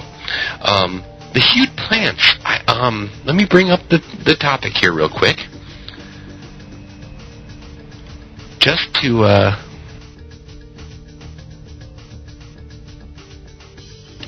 talk about what I'm getting at here. Well, if you'd like me to touch on it a little bit. Yeah, go ahead. Absolutely, Vice. Go ahead. This is your baby anyways. Sure thing. What I've been noticing over on the boards and everything, a lot of people have been discussing about maybe the art team now that is as huge as it is and everything now, or it's starting to really grow in size over there at Electronic Arts for the Ultima Online team. I was just thinking, and so were a few other players, when is Electronic Arts going to come back in and take all these rehued items and plants, and, for example, take the plants and rather than just, rehuing them solid one color like red, why not just make the bulbs of the plant like red? And I think I'm going to try to get you guys a little screenshot of what a player has proposed that they should look like, but rather than the whole thing look red, it ought to be like green rubbish, shrubs with the red bulb. So, rather than the whole thing being solid red. I'll let you touch on it a little bit more while I look you up, Spider. Yeah, no. I finally brought it up here, and you're absolutely right. The whole thing's right now, it doesn't look natural, to be honest. The flowers on the plants, or whatever you want to call them, should have the colors that they were hued to be. But they should have the green or the brown stalks. There we have the little trees and stuff like that. Well, the trees should have the brown stalk and then the leaves and that sort of thing, just like we see on the landscape. And when Vice brings that up, you'll see it's much more aesthetically pleasing than these huge. You get a red plant, and the red plant is just god awful looking. I mean, I've seen wedding flowers that are prettier than some of this stuff, and there's been some god awful wedding flowers out. the other thing is, and I guess from what this whole thread is about is, use different colored cues on how you water the plants, or I don't know. Maybe you could use what I was thinking on this whole subject was. I thought it would be great to make the Tokeno dyes a little more. What's the word I'm looking for? A little more applicable to more than just artifacts. Maybe you could add that to, like you said, a pitcher of water, and then you could create a plant with the Tokeno dyes as well that would grow into that color: Shadow Dancer Black, Luna White, Ruby Rum Red, whatever. Lost my winder there thinking about that. Do we have any other gardeners in here? I've never grown plants, but I do buy them quite frequently, and I moan when I buy them because I can't stand the colors that they're currently available in. So go ahead. What I just wanted to quickly throw out there and everything is that the link for the images of the proposed changes to the plants, to rehue them and to give them more realistic properties and everything, rather than a solid color property. I put the link out there. It's users.adelphia.net squiggly sign tin cider hell I can't even say it, but it's flowerhues.jpg. So be sure to check it out. Let us know what you think over here in the IRC. And so, all right, back to you. Yeah, no, absolutely. By the way, if you're wondering where that link is and you can't see it, that's probably because you're not in the IRC channel. When we do these talk shows, or any DJ does a show, be sure to get in there. It's really easy. Just go to UORadio.com. On the left side, click on the IRC chat. Gives you instructions to get in. That way you're seeing what's being chat about and what the other listeners are doing, and we're watching as well. Yeah, no, I agree with you 100%, Vice. I hope that they do that, because right now, I really don't use plants in my homes because they just don't look realistic. I agree with you 100%.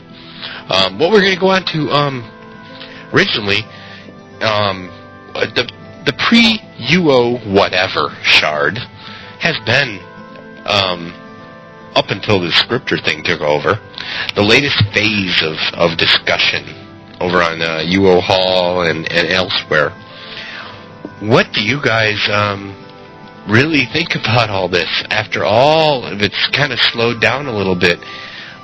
Everybody knows my opinion. My opinion is that it will never fly, ever. There will not be enough people that will agree on what should or shouldn't be there. And once they do put it up, regardless on what people's input are, people will get there and completely realize all of a sudden that the stuff that they do like about the post-AOS, post-Renaissance, whatever, are things they don't want to live without, and they'll leave. And all you have left are the hardcores who even left Siege to go to this pre-Renaissance shard. And like the player-run shards, they're going to become a ghost town. And they're going to leave a ghost town on Feluca, as well as the other, as well as Siege and Munjun and the others, when they could have just fixed Siege and the Japanese version and got it done with. That's my opinion. But I know Vice is passionate about this, and I know Tom Drunk has some ideas. Go ahead, Vice. Well, first of all, I think you're biased. I mean, being a Siege player that you are, I really do think a lot of people in the back of their mind subconsciously are afraid that, by having a pre-UR, that it might somehow affect their shards. Second of all, the way I think they should approach it is, I think a lot of people, for the most part, have been, on a majority basis, have been agreeing to something that is like T2A or pre-UR. So, I mean, I think a lot of people have been, I think one of the developers or the producer of Ultima Online, well, it's like, it's still on the table, but which time period did they want exactly? Like which publish? And a lot of players now that they've been, asked to, basically since that's been put out there by the producer, a lot of players are now responding to that particular question. Well, what time period in pre-UR do you want? T2A for the win. That's where I stand, and I don't know where the rest of you guys are standing on that, but give me the second age. If you're going to give me anything, give me the second age. That's where I stand when it comes to the whole pre-UR time period, because I can honestly tell you that was probably the most stable and probably best time period out of all the pre-UR. If they're wanting for specifics, give us the second age. And as far as the what a lot of people are talking about, it's been going on for years and years, but really I think it needs to be put there. I think it needs to be a premium service, where players had to pay extra per month to access such a shard, or have to pay a one-time fee to access it. However, the only difference between a one-time fee and difference from a reoccurring monthly fee is that they would actually come out ahead in the long term if they were to charge monthly, like maybe $2 or $3 more per month. I know I would subscribe to that. Also, I think it ought to be like a free trial period where they give players the option to at least go on a free trial to see what it's all about, so that way they don't have to pay upfront first. That way they can check out, see whether or not it's their cup of tea or not. And if they like it, well, then you go ahead and pay the extra $2 or whatever. Or give us the option just to opt out of all the production shards and just simply play on this particular shard only. I know if and when they ever do come out with the second age shard, I will simply drop all the production shards in a heartbeat and move over to this shard and start making that my home shard. That's my honest opinion. No, and I think you're right in many aspects about that. What I foresee are the people who will get there and say, yes, we agree to this specific time period. Let's go with it. Who cares what time period everybody decides on? But what's going to happen is people are going to get over there and demand their money back because, wait a minute, where was custom housing? Where was this? Where was that? I can't insure this item. What happened? Where are the Aussies at? Whatever. There's a million different things that people are going to be ranting about on the UO Hall the next day when that shard goes live. And what I'm scared to death of is that, okay, well, you know what? T2A wasn't for everybody, so we've come out with a Renaissance as well. Now you've just spread out the population even further. And then you've got, here's pre-Renaissance with Trammel on it because everybody wanted that. I don't know. It just, EA is just too easy to accommodate the loudest, the squeakiest wheels, in my opinion. Alex, go ahead. I know you were waiting for a while there. Go ahead. I think Town Drunk was before. You're right. I did make a note of that. I'm sorry, TD. Go ahead. It doesn't matter. I was just going to say I kind of agree with Spider on the deal about it not. I don't see it happening. Not because I'm biased to Siege by any means whatsoever. I would probably. I've tried out Siege before. It's really not. I think I would prefer if I was going to do a no insurance PvP type shard. I think I would prefer a pre-Ren shard or a T2A, the second age. That would be great. But I would prefer, above all else, that they just fix what they've already got to begin with all the way back. Heck, they could come out with a new expansion and just add all of the content and fix the stuff that's already there, and then they could advertise, hey, we have new content. We added all the stuff that was never actually in the game. I would like to see that, Fix all the dungeons, fix factions, fix, just fix it. Fix virtues, for crying out loud. I remember reading about virtues on Stratix. 3 of them worked. The rest of them didn't. Well, they added honor now. Well, what about the other ones? They've got plenty of material to work with that has so much potential. And I just, the dungeons in the latest expansion are kind of cool. They're challenging, certainly. But did we really need new dungeons, or could they have put a lot of that stuff in dungeons that nobody goes to anymore? You know what I mean? We don't need more space. We don't really need more content. There's a a whole mess of content just waiting to be filled up already. I'd like them to see them. I would like them to fix what they've got before they add anything else. Yeah, I agree 100% with that. I am a big one on the do not recreate the wheel thing. In my own defense, as far as Siege goes, a lot of us over on Siege, the only reason we present that argument about don't go create a whole new shard when you've already got one you haven't paid enough attention to. And I'm not saying they haven't paid enough attention to some of the issues, but if they had all of the issues taken care of, this wouldn't even be a problem right now. The Siege would still be, it wouldn't have received so many trickle-down enhancements from the production shard, so many blessed items, and it would be a challenging shard. Basically, all it is right now is a production shard with a few disadvantages, as the Travelites would call it. In any case, go ahead, Alex. I know you were waiting.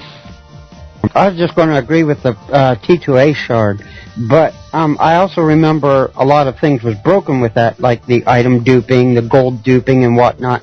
If they fix that, and along with that, I would go in a heartbeat too.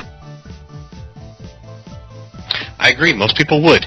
My only fear is that people wouldn't stay. They would go back to their production shards, or they'd leave the game altogether. One of the sayings we have on Siege, and I'm just using it as an example, not as an argument, is that it's your last stop before you leave UO. And if they create a new shard, they're pulling a lot of people off the production shards who think it's a great idea at first. It may be their last stop and then drop their numbers even further when they say, you know what, that didn't do it for me either, so I'm gone altogether. Go ahead, Vice. Well, the way I look at it and everything is that really Siege is really, a shard of its own because it's nothing like the production shards, and so would T2A. Really, if you ask me, if they were ever to introduce a T2A shard and charge a premium, I think they ought to do the same for Siege Perilous, because really Siege Perilous is a whole nother work of its own, because it requires what it really needs. Siege Perilous is it needs a dedicated team to tend to Siege, because a lot, as you pointed out, Siege doesn't get a lot of attention except when it's absolutely necessary and absolutely critical. That's the only time we ever really see anything being done with Siege. So what we really need is a whole new development team, and the only way you're ever going to get that is to give EA an incentive to create a whole new development team by charging a premium service for shards like Siege and T2A and stuff like that, to where they can have a team that can actually support and develop those shards and maintain them. So that's what really needs to happen if we're ever going to see any type of level of support for such shards as TTA and Siege Perilous. As far as Siege Perilous should be the last stop, I have to disagree with you on that. I don't think Siege Perilous is all that. I think it's really a hybrid, and I don't look for a hybrid. I'm not looking for item properties. I want to get away from item properties. I don't want insurance. I'm trying to get away from insurance. And I don't want to play Siege. I don't want to play a shard with multi-facets. I just want to go back to simplicity. I want to go back to where it was really simple as to how to play the game and everything else, and it's really easier for the newer players to understand how to play the game, rather than I need these kind of properties and everything on my weapons and everything. It's just overwhelming for any new player that comes into the game now and sees all these item properties and have insurance, don't understand the logistics behind it and everything. I mean, really, I shouldn't have to come into a game and try to figure out all the logistics of the game to fully be anywhere good at it. I want to go back to simplicity, when it was real basic, real simple, and that I could actually find people to play with and stuff like that. And that's why I think a TTA shard would be a whole lot better than Siege Perilous over any day. I don't mean to bash on Siege, but I've tried playing Siege. It wasn't my cup of tea, and it's going to continually get crapped on by production shards and Trammel ideology. Yes, a lot of people are going to come over here once a TTA shard is released and say, well, where did all this go and everything. There needs to be a little side note, just like there is with Siege, about how, this is a unique shard and that it's not like the rest of the shards. Siege and TTA are a lot different from one another try them out. You have 3 different play styles that you can choose them from. You can try the in-between, which is Siege Peerless, or you can try the extreme left, which is TTA, or you can try the extreme right, which is, production shards. So, I mean, you have your 3 different flavors to choose from, and, you have your leftists, you have your rights, and then you have your moderates. So, I mean, you choose. That's basically what it boils down to. Oh, no, and I agree, and, no, I apologize. I didn't want to turn this into a Siege debate or anything. But in the defense of Siege, most people there don't want the item properties either. We didn't want any of that stuff that came on since Siege got developed. It was all trickle down from the production publishers that the developers didn't realize were going to affect that shard. And the other one, the Japanese one, and I completely terrorized this name, but Munjun or whatever it is, Mungun. Same thing there as well. So no, we don't want any of that stuff. We never wanted any of it. None of them. Nobody did really. There's other stuff though that's what I'm getting at. That is going to not be included on a new shard that I would predict would get introduced as long as enough people complained. And you just recreated a whole nother Siege, because as soon as you have a T2A shard, or pre-Renaissance, or whatever, you're going to have enough people whining that are paying their extra $2, I want customizable housing. It does not affect PvP. I want parents. It doesn't affect PvP. Basically the way EA's history goes is whatever screamed loudest on the UORadio boards or the developers corner is what gets addressed. So how are you going to stop that from happening? Or are people going to pick up, pack up, move, and go back to the Trammel shards? Or are they going to quit the game because that was their last stop? Go ahead, Vice. Well, and here's another marketing aspect that I think EA needs to look at it all from, is that, you're not trying to lure in players from other shards like Siege Peerless is trying to do. As you pointed out, Siege is pretty much the last stop before you pretty much quit the game. If that's the case, in essence, Siege gets their players from other shards that are looking for something different. Whereas, TTA would actually bring over a lot of players from those who play free shards who are not looking to play on a free shard because of the fact that every time they play on a free shard, these shards are not reliable and not guaranteed to last to be around forever. So, a lot of people who enjoy playing free shards, because they have TTA on them and stuff like that, would actually, I think, buy into the game. And that's where the extra income comes in, because you actually have outsiders who are not currently paying for the game now coming into the game where they would actually subscribe to the game because there's that option. I mean, that's where EA has to look at it from a marketing aspect. You're not trying to lure people from other shards. No, TTA is not trying to bring over players from Chesapeake or any other shard out there.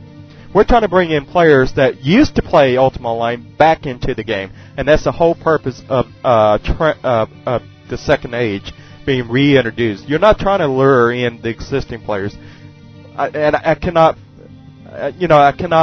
emphasize that enough. We are not trying to lure those players over. They got what they want. They're happy where they're at. I don't want them over on my shard. I really don't. Honest to God, I don't want them on my shard. I want the players that I used to play with back over here who are looking for for a TTA shard. That's who I want to be playing with. I don't want to be playing with these players over here that are totally content with them. I don't want to. I want to get away from it. I'm trying to get away from all that. I don't want them coming over to my shard. That's just me. No, I'm sure you speak for a lot of people. Actually, that's the best part of this show, is that we all have various opinions. If it was just me and Town Drunk on here, we'd be just sitting there talking to each other. Yeah. We'd be agreeing with each other constantly. Yeah, and we're drawing real close to the end of the show here. This is a hot topic, and I think what we're going to do is we'll probably carry it on into next week as well. Because I know there's a lot more I'd like to talk about, like introducing player races onto these new shards. What about the role players, that sort of thing. Unfortunately, what we probably need to do is go ahead and wrap it up for the day. I want to remind everybody before I hand this over to Viceroy is that we're on every week, Sundays, the talk shows. For those used to tuning into us on Saturdays, the talk shows are now on Sundays, and the guild interviews are on Saturdays. I will be interviewing another guild next week. I have not decided which one I'm going to do, but I'm talking to a few guild masters on a couple different charts. So with that said, let me go ahead and hand this off to Viceroy, who will wrap us up for the day. And I want to thank you all for listening in today. Yep, and thank you, Spider, and everything, for conducting the talk show today. I also want to invite you guys to come join us next week and everything, as usual, Sunday at 5 p.m. Eastern. Yep, that's right. And also, tomorrow we're going to be celebrating our first anniversary here at UORadio, March 13th on Monday. Yes, that's right. So come on by, come celebrate, see what UORadio is all about. See, we're going to have a bunch of old DJs coming back over, join us for the day, to help commemorate the moment. And you all are invited to come and join us, the listeners, and also the developers, and bring any friends that you want to bring over as well to the IRC chat. We're going to have a little party in here, celebrate, and commemorate the moment, first year anniversary. They say always the first year is the hardest of any organization which you create, and we made it. We made it through the first year. So I want to thank you all for making that possible by making your donations and everything that you have been doing. And I encourage you, if you ain't currently making a donation, go over to UORadio, make a donation today, because donations is what's been keeping us around for the last year, and we hope to stay around another year. And with that said, I want to thank you all once again for tuning into episode number 29 right here on March 12th, 2006, and we'll see you next week. Take care.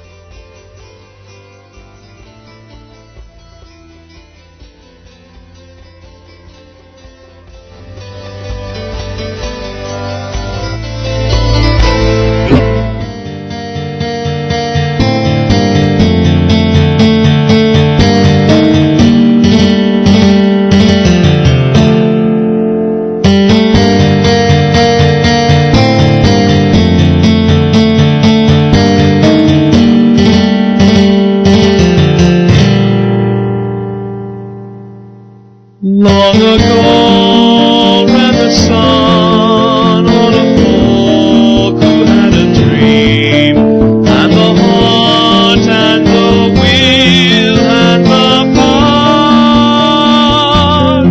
They moved earth, they carved stone, molded hill and channeled stream, that we might stand on the wide plains of Wiltshire.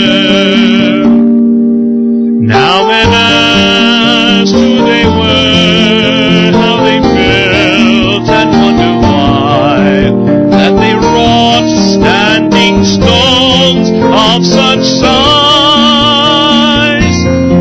What was done neath your shade, what was prayed neath our skies, as we stood on the weird plains of Wiltshire.